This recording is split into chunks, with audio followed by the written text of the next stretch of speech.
Aquilo que nos contaram de que vivemos em uma grande bola gigante que gira em torno ao Sol, uma outra bola gigante, não passa de uma grande bola murcha.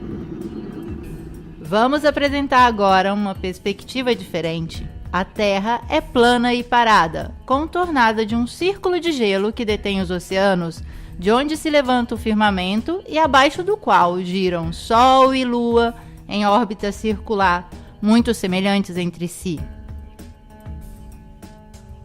Este modelo, conhecido como Terra plana, é muito longe do que o homem moderno seja capaz de aceitar. Vejamos o porquê. Recentemente, Obama e Hillary Clinton falaram sobre a Terra plana.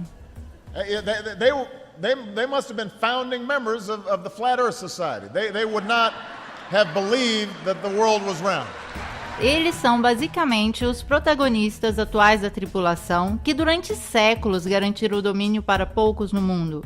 Falaram sobre o assunto, evitando o argumento com método de sátira, tratando de escárnio e descrédito de todos os que ousam a questionar as versões oficiais.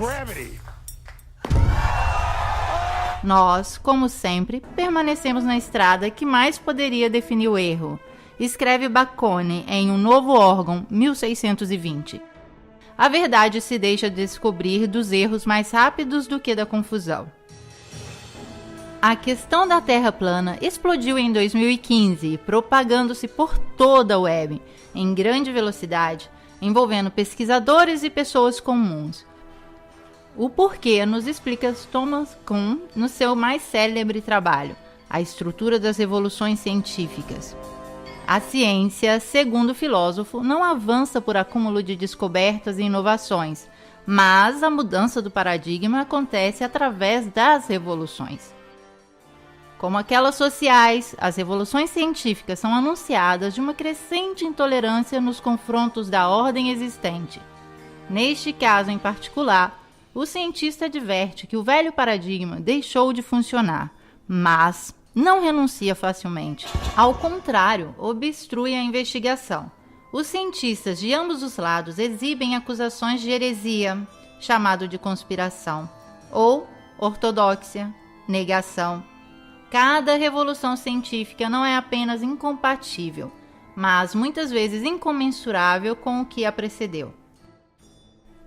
E é próprio a incomensurabilidade que explica por que a passagem de um paradigma ao outro não pode se realizar gradualmente, nem pode ser imposto pela lógica ou de uma experiência neutra, mas deve acontecer de uma só vez, em uma revolução.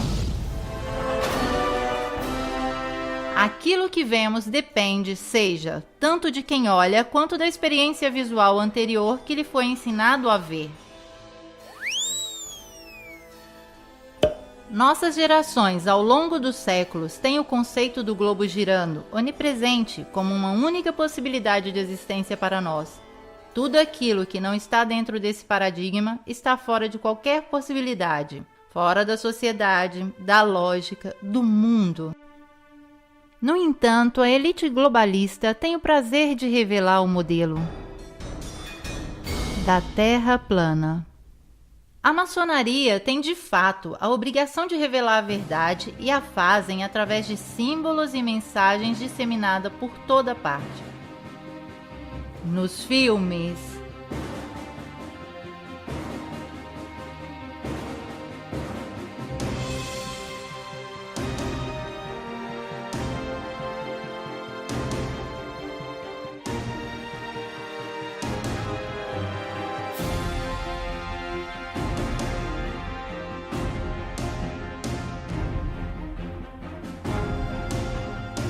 nos desenhos animados,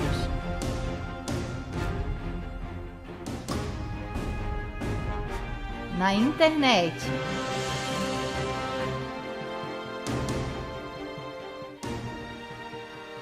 nas cartas dos Illuminatis, no Ground Zero, no logotipo da ONU. Se eles não sabem como é a Terra, Hoje, o atual modelo que vê o globo terrestre girar em torno a um Sol 1 milhão de vezes maior, dentro de uma galáxia de 1 milhão de estrelas, em um universo de milhares de galáxias, está entrando rapidamente em crise. Não podemos saber ainda se essa crise vai se transformar em uma revolução científica que irá substituir o modelo atual. Mas os pontos de ruptura do sistema parecem ser inequivocalmente emergentes. Antes de denunciá-los, acrescentaremos um prefixo.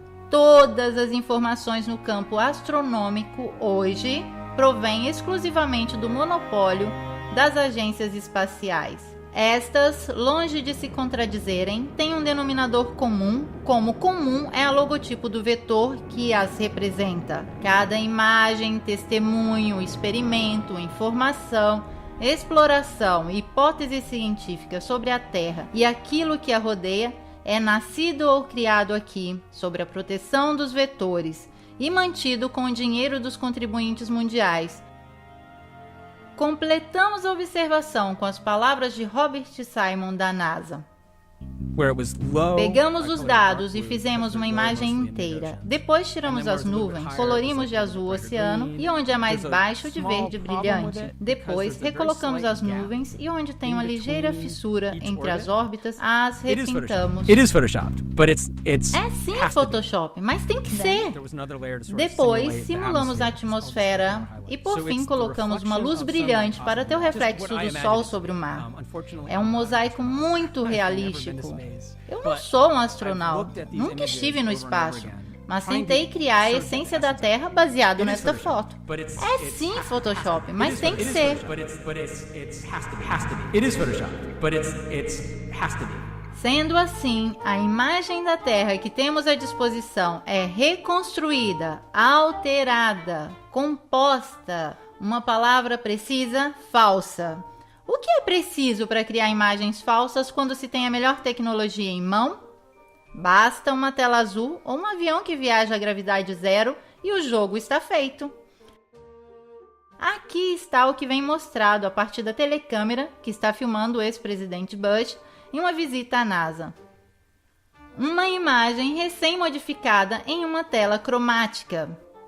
A tela cromática é um instrumento usado para substituir a cor de fundo para qualquer cenário. Com CGI, computação gráfica, se pode ter acesso à Terra do nunca com sua nave que não existe. O truque consiste em deixar bolha de ar flutuar. Aqui está o jogo, aqui está o truque. Eles próprios nos mostram. Ou mesmo se pode fazer um passeio no espaço. Que tal dessa vez pegarmos uma carona com os chineses? E aqui também as bolinhas viajam tranquilamente. Será que eles estão em uma piscina de exercitação? Se pode criar um boneco do nada quando a insolência não tem limite. Ou mostrar a face oculta da lua quando o mau gosto é sem vergonha. Tudo rigorosamente modificado, digitalizado, falso. Por que não mostrar imagens autênticas? Provavelmente porque não existem. Até hoje não é possível ter uma foto autêntica da Terra. Basta ver a relação de grandeza que nos mostram para entender que nem mesmo eles têm uma única matriz. Supostamente esta foto foi tirada por um cientista que estava na Lua, mas basta aumentar a luminosidade para descobrir o truque. Um corte retangular e a imagem está pronta. Qualquer que seja a interpretação que vocês queiram dar ao vetor que está presente no logotipo das agências espaciais, os cientistas que fazem toda essa manipulação se comportam em concordância como charlatões nessa grotesca farsa maçônica, cada um com seu papel. Cristoforetti, entre um shampoo e um rápido banho de gato, se exibe em uma cena de normalização das fumaças químicas. Adam Stelzner, o ator na comédia da aterrissagem a Marte, onde parece existir de tudo: ossos, lenha, ratos, a menos que sejam, como muito provável, imagens tingidas de vermelho. Photoshop falso. Certamente não publicado por engano, mas voluntariamente usado como um teste de estresse para as nossas mentes que, diante de uma falsificação perpetrada de uma autoridade, serão sempre mais predispostas a aceitá-las. Dissonância cognitiva. E Obama, que quer desenvolver tecnologias para ultrapassar os cinturões radioativos de Van Allen e enviar pela primeira vez um homem na órbita baixa? Mas espere, os Estados Unidos já não realizaram essa missão 50 anos atrás, desembarcando na Lua com um monte de lata velha e folhas de alumínio ligados com fita adesiva?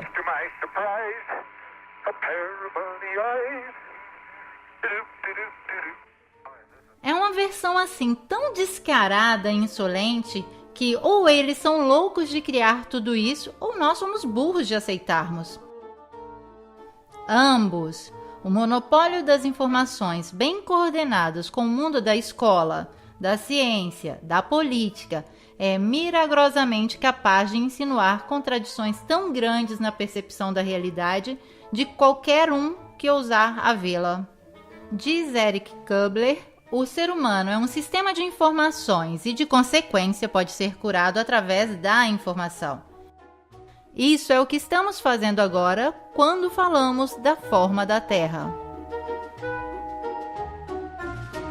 E aqui está tudo o que não faz sentido no modelo esférico atual. Vamos tentar explicar a uma criança que pergunta: por que as pessoas do Polo Sul não caem para fora da Terra? Porque a força de gravidade o mantém preso à Terra, responde a professora. E deste dia em diante a criança não vai mais querer saber de nada do seu antigo, intuitivo, original e sagrada dúvida. Se tentasse na idade adulta, ele seria invadido de uma quantidade de fórmulas e equações matemáticas que o confundiriam para sempre. A força de gravidade é uma teoria, não uma realidade. Isso já dizia Einstein. Isso, que passa por lei de gravidade, poderia ser explicado com o conceito de densidade e flutuabilidade. Um objeto mais denso que o ar cai. Um menos denso tende a flutuar. Vejamos o que diz Einstein de Nikola Tesla, um dos maiores e nobres gênios de todos os tempos. O que nos diz de ser o homem mais inteligente do mundo? Não sei, você deveria perguntar a Nikola Tesla. Vejamos agora o que diz Tesla sobre a força da gravidade. A relatividade de Einstein é uma maravilhosa vestimenta matemática que fascina e impressiona, tanto que a gente que está cega não consegue ver os erros do fundo. A teoria é como um mendigo vestido com púrpura que as pessoas ignorantes o têm como rei.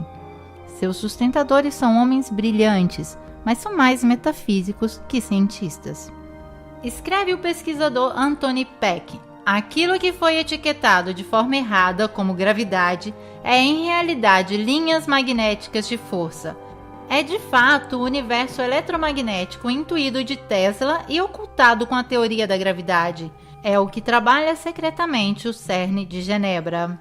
Ao invés, a nós, nos dizem que a força da atração deveria nos puxar para o núcleo da Terra. Mas quem já viu este núcleo? A profundidade máxima de perfuração realizada pelo homem supera pouco mais de 12 quilômetros, equivale apenas à profundidade da crosta terrestre. Então, do que eles estão falando? O núcleo, pelo que eles mostram, não existe. De certo, em um paradigma subvertido, quando deverá desaparecer a lei da gravidade, os cientistas terão de se adaptar a outras leis. Quem sabe aquela da densidade ou a do eletromagnetismo? E daí, as crianças poderão finalmente ver aqueles homenzinhos cair do Polo Sul. Porque a força da gravidade é somente um instrumento teórico para justificar um impossível arredondamento da superfície terrestre e esconder a verdadeira fisionomia do universo. Querida criança, se te disseram que a Terra é redonda, ok. Mas onde se pode ver? Ninguém sabe. Não olhando o horizonte.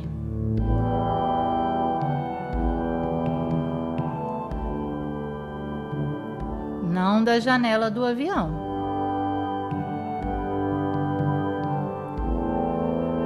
Nem de uma sonda amadora lançada em grande altitude. Como se vê, em todos esses casos a Terra é evidentemente plana. Sim, certo. É possível ver nas imagens modificadas que nos mostram a NASA, mas essas já foram analisadas antes. São tratadas em CGI ou filmadas com lentes deformadoras de olhos de peixe. Aqui está o globo da NASA, que gira com nuvens imóveis. Este é um time-lapse das luzes terrestres com vários efeitos de luzes. Tempestades, aurora boreal, ridículo. Agora, uma Terra filmada com lentes olhos de peixe deformantes GoPro, que permanecem deformadas até a aterrissagem na Terra. Tudo artefato. Onde podemos ver essa curvatura? Não da estação espacial que não existe. Já vimos que é um set de filmagem. Se pode observar um avião que voa, poderia ser um drone, mas as imagens daí são pura ficção. All of that happened in a little town called York, Maine, across the United States from where we're talking to you right now. And all of that happened in a little town called York, Maine, across the United States from where we're talking to you right now. É um truque. Estamos dispostos a acreditar somente se durante uma transmissão ao vivo um astronauta pegasse a câmera e nos fizesse ver a partir da escotilha da nave. Repito, pegar a câmera que está filmando ao vivo, não com aqueles enquadramentos tratados em pós-produção, senão permanecemos sempre no campo da computação gráfica. Devemos ver o globo dos satélites? Quais satélites? Aqueles descritos por uma caneta do escritor de fantasias Arthur Clarke, que o inventou em 1945. Sim, porque o satélite é um produto editorial e foi realizado somente 20 anos depois da NASA.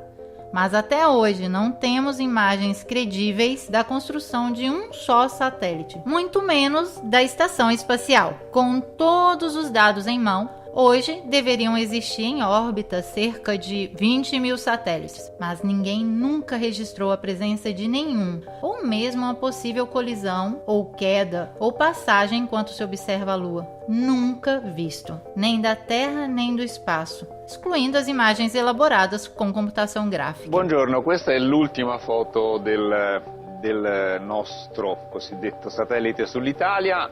Devemos acreditar que objetos similares podem resistir a uma temperatura da termosfera ou da exosfera até 2000 graus, mas o alumínio se funde a 660. Inaceitável. É mais provável que os satélites sejam resultados da fantasia de um escritor e a mentira de um poder sem escrúpulos que tem lidado com as ilusões há décadas. Em um modelo de paradigma subvertido, talvez possamos ver cair essa selva invisível de satélites. Também porque hoje todas as telecomunicações são realizadas por milhões de quilômetros de cabos de fibra ótica e de antenas de rádio em todos os lugares do nosso território. Verificar a existência de um satélite nos dias de hoje seria muito fácil. Bastaria que girassem o telescópio Hubble, por exemplo, da parte da Terra e nos mostrasse ao vivo o centro de uma cidade americana. Não irão fazer jamais, não podem, porque teriam de colocá-lo em órbita, mas deveriam primeiro criar uma órbita em torno ao globo. Esta, de fato, está em discussão no modelo da Terra plana. Aqui, a Terra não é uma bola que nos contaram. Vejamos então o que é. Melhor, o que poderia ser, uma vez que estamos falando de modelo. Não queremos certamente abandonar o globo terrestre para abraçar a bola de cristal do vidente, mas nos obrigam a franquear a prudência dos detalhes, a coragem da visão. Também porque se cai a ideia do globo, cai também a lei da gravidade do maçom Newton e a evolução do maçom Darwin, que faz com que o homem se sinta um nada em deriva no espaço infinito. O próprio Darwin, indicado no Protocolo dos Sábios de Sião como uma chave importante para enfraquecer os não-hebreus, programando seus cérebros à falsidade de que tudo é uma coincidência e que somos grãos de poeira sem importância. Agora voltemos para a Terra. Cada objeto que some no horizonte termina embaixo da curvatura terrestre. Isso é o que a ciência ortodoxa diz da boca do pai a uma criança que vê o mar pela primeira vez. Mas não é verdade. Com um zoom óptico, a figura que tinha sumido no horizonte reaparece à nossa vista. Isso simplesmente porque o desaparecimento não é efeito da curvatura, mas do fato que o nosso olho é limitado ao ponto de fuga de nossa perspectiva, sobre o qual um objeto vem progressivamente cancelado do nosso horizonte visível. Se a curvatura da Terra fosse, como dizem, de 8 polegadas por 1 milhão multiplicado pelo quadrado da distância, poderíamos calcular com essa tabela o tamanho da curvatura para cada distância percorrida. Por exemplo, uma distância de 190 km deveria ter uma curvatura de 2.800 metros. Mas se fosse assim, como podemos ver da cidade de Ventimiglia o Monte Cinto, em Córcega, alto 2.700 metros? O ponto de observação é ao nível do mar e a distância entre essa praça de Ventimiglia e a ponta do Monte Cinto é exatamente 190 quilômetros. Se a Terra fosse curva, nós poderíamos ver somente terras mais altas que 2.800 metros. Ao invés, é possível ver toda a silhueta de Córcegas, de cima em baixo, inexplicável para o modelo esférico. E de experiências como esta, a web está cheia. Como é possível esta vista? Antes de acusar os pesquisadores de fazer distração em massa, se deve resolver este problema. As linhas da nossa perspectiva se interceptam no ponto de fuga, formando um triângulo que compreende toda a vista possível para nós. Nós não vemos assim, mas assim. Ao longo do nosso horizonte visual, cada corpo desaparece como faz o Sol. Como fazem esses edifícios que se tornam pequenos e vão diminuindo de acordo que encontram com o nosso horizonte perspectivo, não certamente porque a Terra é esférica. Se o sumiço dos edifícios fosse por causa da curvatura terrestre, não deveríamos vê-los retos, mas inclinados, assim. Mas assim não é. A curvatura, em realidade, não é observável, não é contemplada no mundo real. Os engenheiros da construção sabem muito bem disso. Tanto é que não a mencionam nunca nos cálculos das grandes obras. Um geômetra e engenheiro com mais de 30 anos de experiência publicou na revista Birmingham Weekly. Todas as nossas locomotivas são projetadas para funcionarem em cima daquilo que podemos considerar plano. Qualquer coisa que se aproxime de 8 polegadas por milhão e que aumente o quadrado da distância, nenhuma locomotiva jamais criada poderia funcionar. Ainda o engenheiro Winkler foi citado a propósito da curvatura na revista Earth Review, no qual afirmou: como engenheiro com longa experiência, me rendo conta que essa absurda tolerância existe somente nos livros escolásticos. Nenhum engenheiro jamais sonharia em calcular nada desse gênero. Já projetei milhares de ferrovias e canais e este fator não é levado nunca em consideração. Um pequeno canal navegável, digamos de 30 milhas, deveria, segundo a curvatura, ter uma tolerância de 600 pés. Por favor, não digam por aí que nós engenheiros somos assim tão estúpidos. Nada de similar vem calculado. Não nos preocupamos de calcular 600 pés de tolerância, tanto quanto pensamos de arredondar um quadrado. Queremos então constranger um engenheiro a curvar a superfície de um canal? E como poderiam? Vocês são capazes de imaginar qualquer bacia de água com a sua superfície curva? A água não tem uma superfície curva, grita o menino. Não se comporta assim, mas assim. Então, em correspondência com os oceanos, deverá existir imensas varreduras de água no mesmo nível. Ao menos ali a Terra deve ser plana. Mesmo assim, nos propõe o modelo contrário, o oceano curvo. Simplesmente improvável. A física natural da água é aquela de juntar e manter o próprio nível. Tanto é que a água, através da bolha, vem usada para nivelar construções. Mesmo porque a água, diferente da ciência, não pode mentir. Nos dizem que a curvatura dos mares são devido à gravidade. E toda essa força de gravidade que mantém os oceanos tempestuosos grudados não pode impedir uma pequena borboleta de fazer seu suave voo? Pura fantasia. O voo de um avião nos diz ainda mais. Vamos dar uma olhada. Segundo a lógica, o avião, para voar em uma altitude em respeito à superfície curva, deveria direcionar de vez em quando seu bico para baixo. Mas não acontece. Por quê?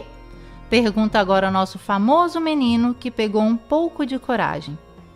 Porque a força da gravidade, sempre ela, tem o avião em uma linha curva paralela ao solo, como se a aeronave fosse uma esfera ligada à Terra com uma corda. Responde a ciência ortodoxa. Então, se para estar na curvatura para baixo não é necessária nenhuma compensação, para não estar em nenhuma curva e permanecer linearmente, o piloto deveria corrigir a rota do avião para o alto? Pode parecer científico para a ciência, mas é ilógico.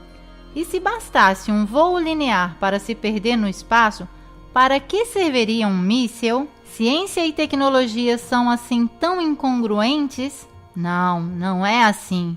Como mostra essa fumaça química que persiste por quilômetros, os aviões voam linearmente e sem nenhum perigo de escorregar para o universo.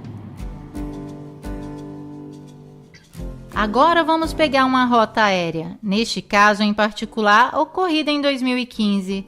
Um voo de Bali a Los Angeles deveria recorrer a uma aterrissagem de emergência no Alasca. Mas em qual modelo seria considerada de emergência essa trajetória a respeito àquela? No modelo esférico, as duas rotas parecem muito similares. No modelo da Terra plana, tudo parece mais coerente. É nesta superfície que voam os aviões. Somente assim podemos entender o porquê dessa rota. Esta, na realidade, é esta. Esta é esta. E esta ainda é esta. E tudo isso por um simples princípio de economia. Não existe empresa aérea que não prefira adotar um critério da rota mais curta e econômica. Esta loucura existe somente em um modelo virtual que nos enfia um goela abaixo com serviços de bordo enquanto comemos nossos amendoins. As rotas aéreas são todas calculadas em um mapa similar, porque se realizam sobre uma terra plana. Tanto é verdade que nunca nenhum voo circunnavegou a Terra de norte ao sul. A única rota impossível em uma terra que não seja uma bola.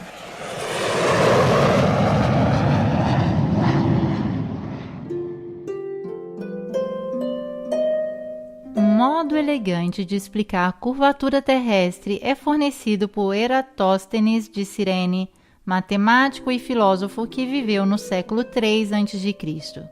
Agora, nosso menino, que já está virando um rapazinho, insolente e sem muita reverência, se pergunta como é possível que até hoje temos que exumar Eratóstenes para provar um fato assim tão grande como a forma do nosso mundo?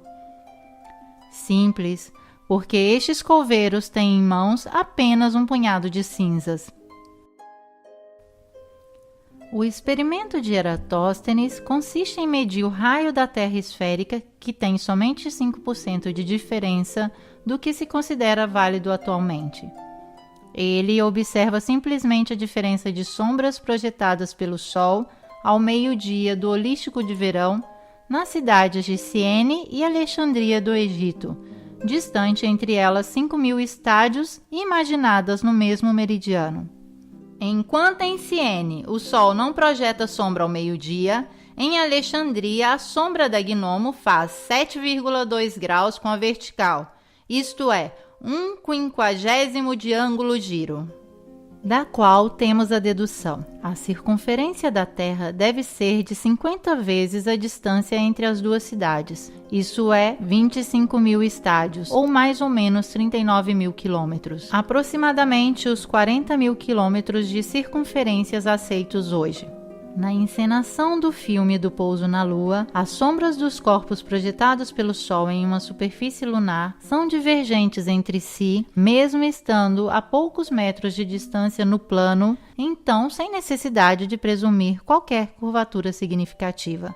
Mas, se o Sol estava distante cerca de 150 milhões de quilômetros da Lua, sombras de objetos assim tão próximos entre si deveriam ser paralelas. Essas são justificadas por uma iluminação muito próxima. Sabemos que a NASA simulou o pouso na Lua, mas tudo o que podemos observar é como em uma superfície plana, a inclinação das sombras possa variar pelo motivo da proximidade da fonte luminosa. Isto é o que Eratóstenes resolve pressupondo uma curvatura da Terra ao invés de atribuir ao Sol uma distância muito inferior. O modelo da Terra plana realmente descreve um Sol muito mais perto da Terra, como a visão destes raios nos sugere. E se essa é falsificada, como alguns afirmam, da refração atmosférica, significa que também Eratóstenes fez seus cálculos induzidos de um erro do fenômeno da refração. Mas não é assim. A Wikipédia, em seguida, fala de divergências aparentes dos raios crepusculares, invocando o efeito da perspectiva que concentra todas as linhas para o ponto de fuga do horizonte. Mas esta não influencia a percepção da verticalidade das linhas. A perspectiva não funciona assim, mas assim. Porém, nós vemos os raios solares deste modo. Isto significa que a divergência é devida à natureza de uma fonte em todas as direções das luzes que vem de um Sol muito menor e mais próximo do que aquele que nos contam. Sendo assim configurado, o Sol cria sombras divergentes, como essas medidas por Eratóstenes sobre uma distância de 5.000 estádios, mas de uma Terra plana.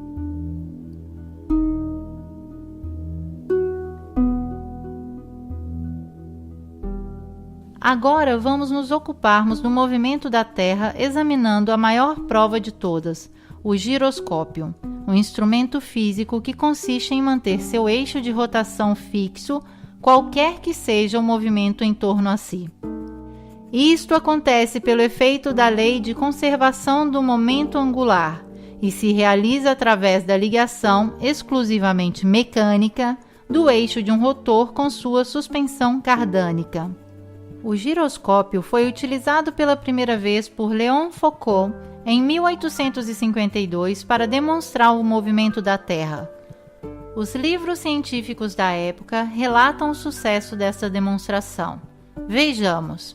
Ligado o giroscópio manual ou elétrico, mantém o eixo de rotação fixo, qualquer que sejam os movimentos do sistema em torno. Aqui temos reproduzido o mecanismo. Aqui e ainda aqui. São feitos inúmeros experimentos. Enquanto o sistema em torno se move, o eixo interno se mantém fixo. Então, o giroscópio pode mostrar o movimento de rotação terrestre. Se a Terra gira 360 graus em 24 horas, o instrumento deverá evidenciar sua linha imóvel sobre uma superfície que se desloca 360 graus, nos dando a prova final, mecânica e inegável de que a Terra está girando. Vejamos. Nada. Imóvel. Parece mesmo que a Terra esteja parada. No entanto, a superfície deveria ter se movido em todas essas horas. Todos os experimentos depois de Foucault têm falhado, mesmo hoje, com giroscópicos menos rudimentares daquele de sua época. Ok, o giroscópio é como a água, não mente. Agora entendemos o quanto a ciência oficial possa modificar as cartas para evitar a perda.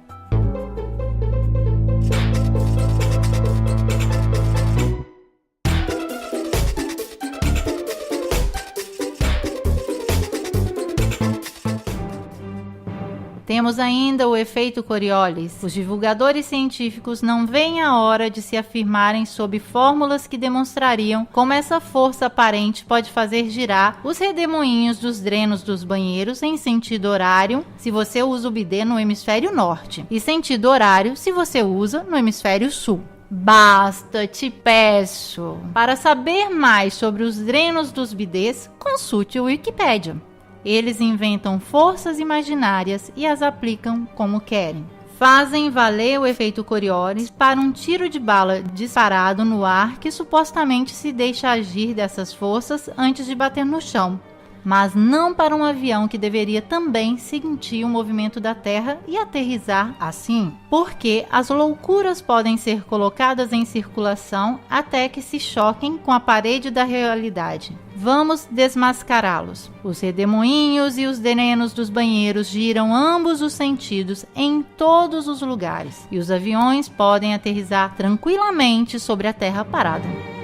Se a Terra girasse com sua atmosfera constantemente para o leste a 1000 milhas por hora, nenhum avião doméstico que viajasse a 500 milhas por hora conseguiria chegar à sua destinação no Oriente antes que seu destino o alcançasse por trás.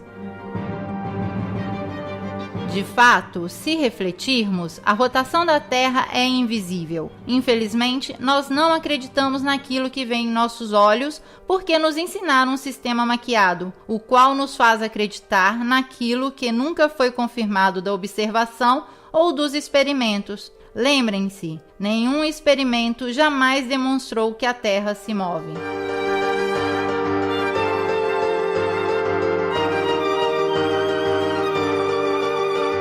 Nosso rapazinho tornou-se irreverente, não suporta mais os enganos das teorias para justificar um mundo que não vê, que não existe, nem mesmo de aparência. Como podemos ilustrar o paradigma com o qual um dia talvez ele tenha que lidar? Se chama Terra plana. Um modelo já descrito pela antiga Babilônia, egípcios, maias, incas, navarros, noruegueses, hindu, pelo budismo, ao Corão e à Bíblia.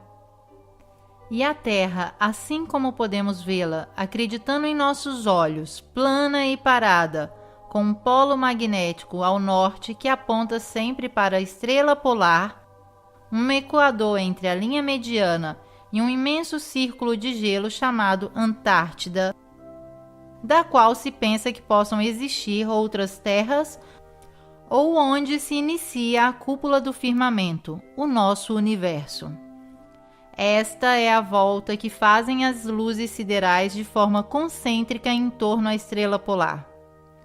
Junto com esta cúpula, Sol e Lua, ambos com um diâmetro hipoteticamente cerca de 50 km, descrevem um modo circular em qual se alternam os dias e as estações, mais quentes ao norte com o estreitamento dos movimentos para o polo, ou ao sul, alargando-se o modo para o externo. Se o Sol gira em cima e em torno à Terra cada 24 horas, movendo-se regularmente de trópico a trópico a cada 6 meses, permite que as regiões centrais e setentrionais recebam anualmente muito mais calor e luz solar que as regiões meridionais ao longo da circunferência.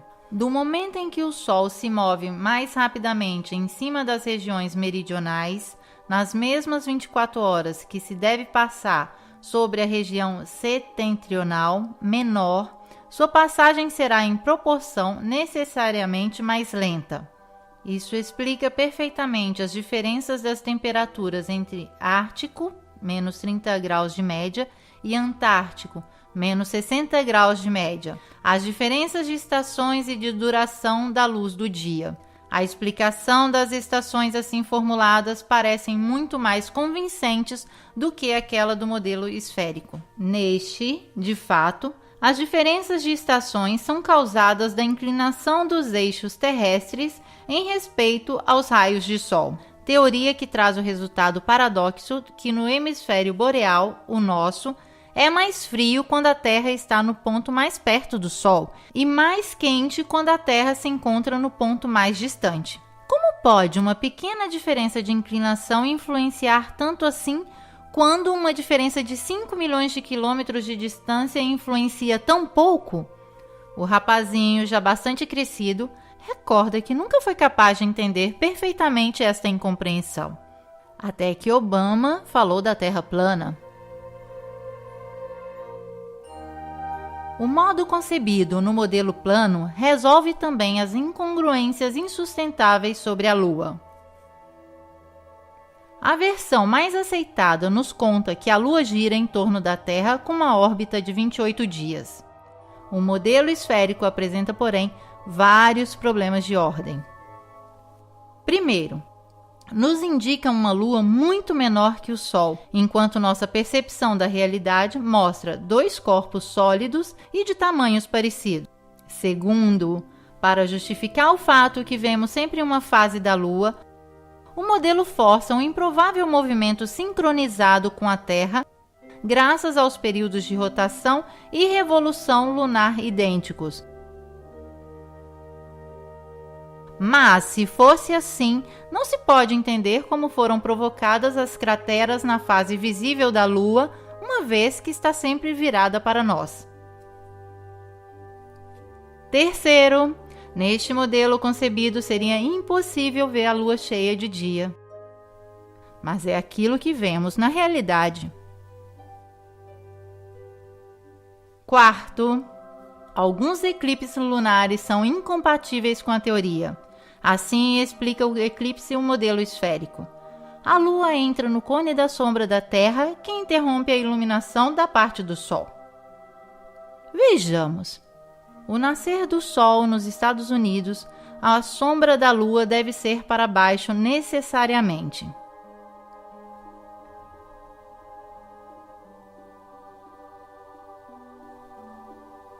Mas, na realidade, não é assim. Estamos no Novo México, durante o eclipse de 10 de dezembro de 2011. Com o nascer do Sol, a luz do dia aumenta, mas o cone de sombra da Lua está no alto. Ao invés, deveria estar no baixo. Este mesmo fenômeno foi observado com incredulidade em Illinois às 6h30 da manhã. I find very interesting is I was expecting the shadow to come upward across the moon as it would go down and it would pass into shadow, and actually it's going the other way around. Também neste caso temos que escolher: ou acreditamos na ciência e fazemos de conta que a realidade não existe, ou observamos a realidade e damos o chute definitivo ao modelo esférico. No paradigma da Terra plana, a Lua, que seja uma esfera, um disco ou quem sabe qualquer outra coisa, tem uma órbita um pouco mais lenta daquela do Sol, 25 horas. Este é o modelo que nos parece mais plausível. O modelo indicado explica também o eclipse solar, fenômeno que os antigos sabiam calcular perfeitamente sobre a base desta planta, a Terra plana. Agora vamos passar para o Sol. Como o nascer do Sol é o seu lento aproximar-se vindo do leste, o pôr do Sol nada mais é que seu desaparecimento no horizonte visível dos nossos olhos. Nenhuma curva o coloca abaixo do horizonte. O Sol simplesmente some do ponto de vista da nossa perspectiva. Ainda uma vez que a observação da realidade nos dá a percepção exata das coisas. Parece de fato evidente que seja o Sol a se aproximar ou se afastar de nós, girando em uma Terra plana que é o centro do universo a nós visível. Uma das principais chaves para o arranque da crise do paradigma esférico é de fato colocar luz nas contradições junto ao modelo universo dominante. Se a Terra estivesse a girar, se encontraria com estações contrárias nas duas posições opostas ao Sol A e B. Passando então de um ponto ao outro, devemos observar a inversão dos dias com as noites. Meia-noite de junho deveria se tornar meio-dia em dezembro. Isso não acontece porque dizem que a cada 24 horas a Terra gira 1 grau a mais em sua rotação, não 360 graus, mas 361 graus. Esta compensação manteria os dias e as noites nas duas posições da Terra indicada. Então, a inclinação do globo permaneceria invariada 23,5 graus em junho, como em dezembro. Considerando que o Polo Norte aponta sempre para a estrela polar, como pode acontecer isso no mesmo momento A e B, que estão distantes entre eles 186 milhões de milhas e com uma inclinação do eixo invariado? De fato, a realidade não é compatível com a teoria, como ao invés em um modelo parado, que descreve uma superfície plana, sobre o qual gira o firmamento de estrelas sempre em torno à estrela polar. O que inventaram os teóricos ortodoxos para justificar a esfera? A estrela polar é distante 2,55 quadrilhões de milhas, assim é que não se pode calcular a paralaxe esferal da Terra entre junho e dezembro. Então, nós podemos ver uma estrela assim imensamente longe a olho nu? Certo, rebatem eles, porque é 46 vezes maior que o Sol. É assim que usam tamanhos e números desdobrando-se a resolver cada teoria falida que inventam. Essa é a lição que nosso menino, agora já velho, pode ainda aprender com as palavras de Nikola Tesla. Os cientistas de hoje substituíram a experiência pela matemática, vão de uma equação a outra e ao fim constroem uma estrutura que não há nenhuma conexão com a realidade. Aqui está o que vemos com o telescópio. Este somente podemos observar. Aqui, por exemplo, Vênus, Ciro, Arturo, Vega, Betelgeuse. Os astros são visíveis assim e provavelmente respondem à lei da densidade diverso daquele que reina no plano tridimensional da Terra. Vivemos em um sistema no qual somos o centro enquanto estrelas rodam em torno, ou somos a periferia que se move em um sistema solar na infinidade do universo? Segundo o modelo esférico, devemos nos contentar de sermos uma pedra insignificante que vaga com um movimento de 1.040 milhas por hora em torno a si, a 66 mil milhas por hora em torno ao Sol, enquanto o sistema solar se move na Via Láctea a 490 mil milhas por hora e a galáxia inteira se joga no universo em outros milhões de milhas. Tudo isso sem que possamos perceber nada. Percebemos a corrente de ar, de água, a densidade dos corpos, o eletromagnetismo que causa terremotos, mas a velocidade com a qual se move o nosso planeta, não. Não existe nenhum efeito captado dos nossos sentidos. Mas isso é possível? O modelo proposto de uma Terra em caminho não combate com aquilo que vemos no céu. Aqui, a estrela polar está sempre no centro da rotação de todas as outras estrelas e durante milhares de anos as constelações permaneceram fixas no mesmo ponto, sem mudar de nenhum modo a posição de suas trajetórias. Se a Terra fosse uma bola orbitante em torno a um Sol que se movesse em uma galáxia surgida do Big Bang, como afirma a NASA, seria impossível que as constelações permanecessem imóveis. Baseando neste modelo, deveríamos de fato ter um céu noturno completamente diverso a cada simples noite, e as estrelas visíveis não seriam nunca mais as mesmas estrelas por 2 vezes seguidas. Somente se fosse assim, poderíamos render a este modelo a razão. Mas a ciência ortodoxa dispõe do paradigma dominante que foi criado em 2 milênios e o desfrutará o máximo possível, exibindo leis feitas de equações que terão em único escopo de render inacessível a observação do universo e a crítica do modelo imposto.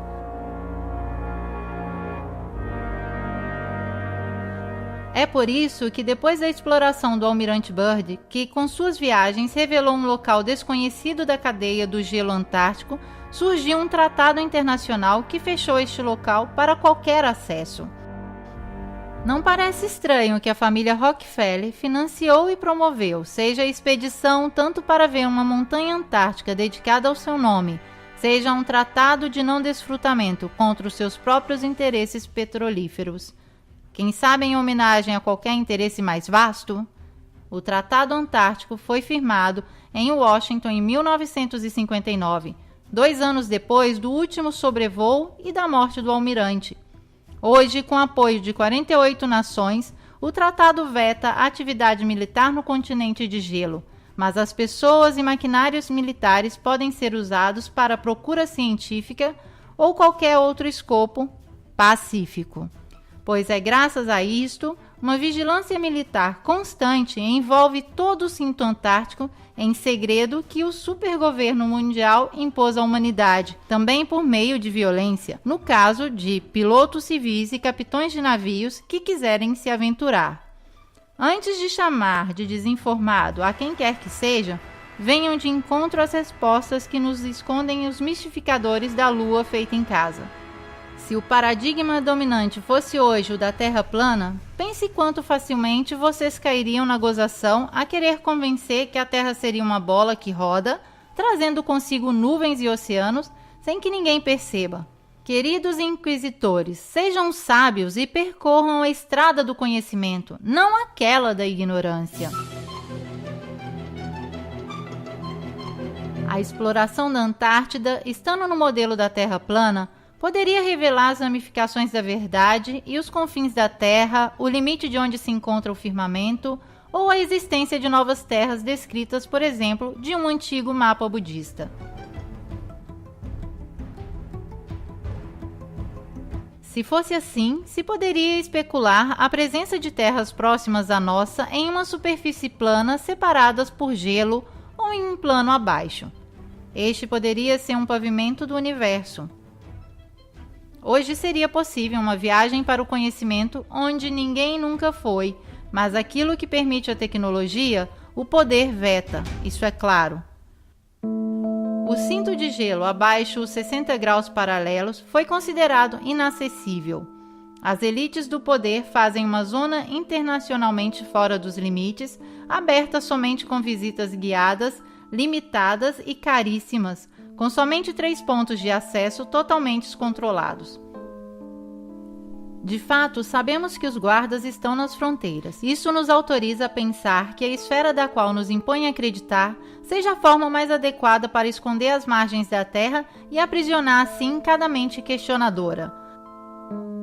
A Antártida é aquilo que o mito nos ensinou a ver nas colunas de Hércules, o limite intransitável, a fortaleza da consciência, a porta de acesso à verdade e uma nova e antiga verdade que estão retardando, freando, querendo impedir.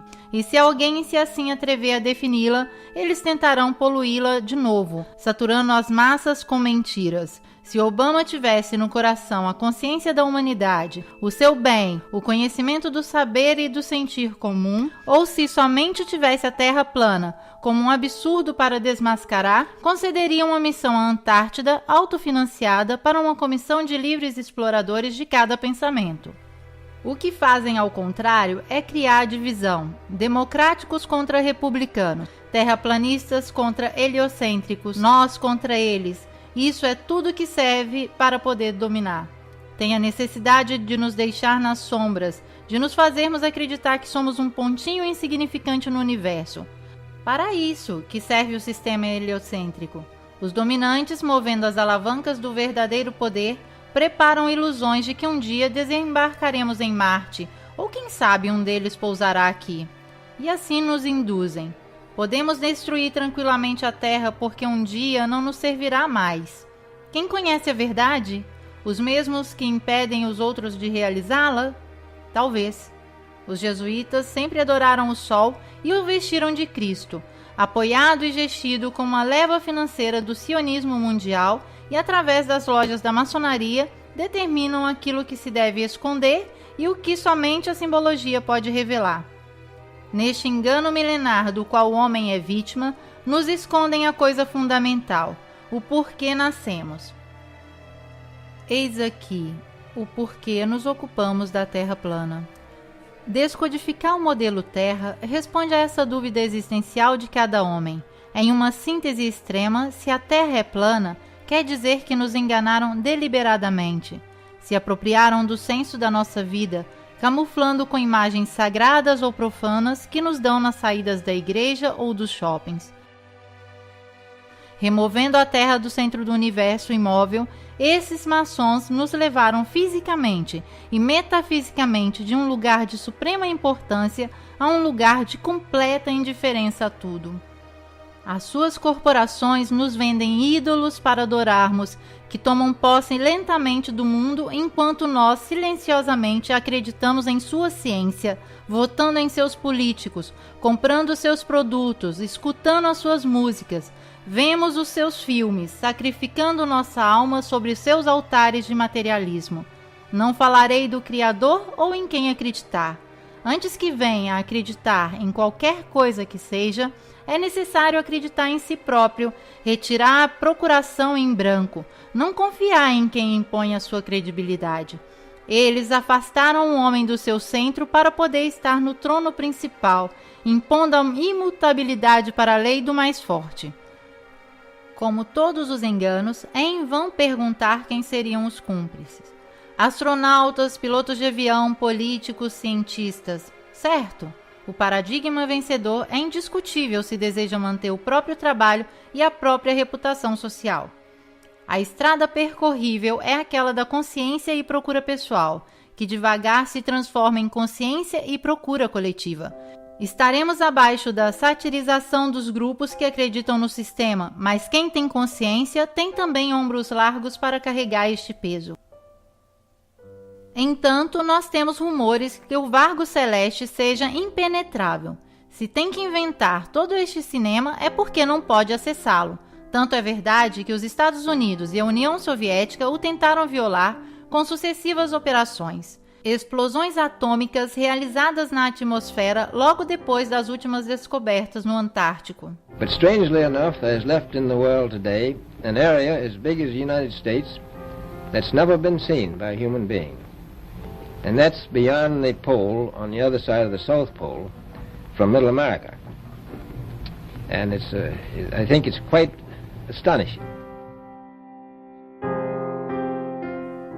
A elite poderia, então, ter descoberto o firmamento e estaria procurando uma forma de ultrapassá-lo. Mas pode o homem querer destruir a própria casa que o abriga? Podemos deixá-los agir assim impunemente? A ciência, escrava dessa intenção, quer se fazer acreditar que está protegendo e não ocultando a Antártica para os escopos do domínio? Vocês podem ser persuadidos assim tão facilmente? Que outra coisa poderia ser essas incursões destrutivas, senão as tentativas de romper a cúpula e ultrapassar os limites impostos para a vida na Terra?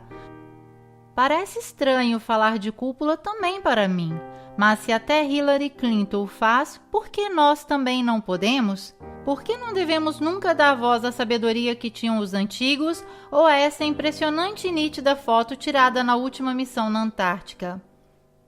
But we are all standing under a glass ceiling right now. O que é essa barreira impossível de superar? Um material super translucente, campos de força, assim chamadas faixas de Van Allen, afirmam eles. Alguma coisa, seguramente, que nem mesmo o foguete arrisca ultrapassar. 3, 2, 1.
A NASA sabe e seus foguetes de fato fazem prudentemente uma trajetória à parábola descendente, como faziam os Shuttle.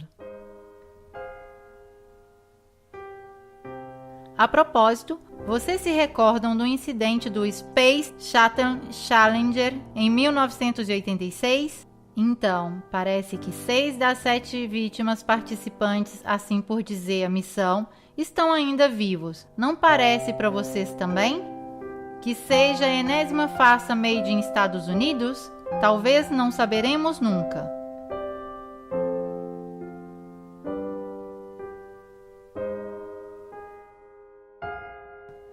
Este documentário não acabará com a revelação de uma verdade em mãos, a verdade que hoje escondem, nos é comum também se pensarmos diversamente. Talvez é a nossa grandeza, a importância daquilo que assim cautelosamente a natureza, Mãe Divina, confiou dentro de um firmamento assim infalível, que parece existir como única e grande consciência, uma inteligência que o Código Divino de Fibonacci parece descrever.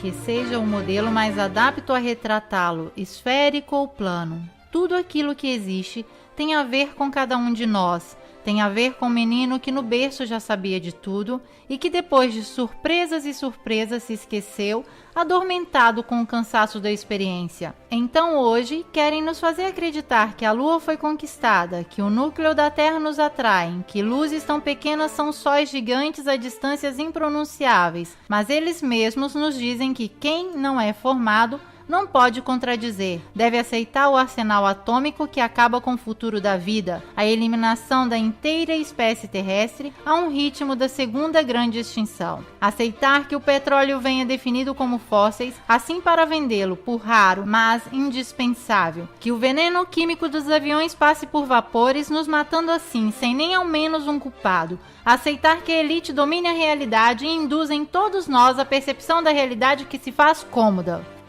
Para nos convencer que a guerra é boa, a competição é boa, o domínio é bom, que a depauperização é boa, a crise é boa, que também as taxas são boas, o mal necessário, se quiserem chamá-lo. Isso é o que estão te fazendo aceitar. O modelo pode se subverter. E a Terra, assim como a vemos, é única, sozinha, inequivocavelmente o tamanho do nosso existir.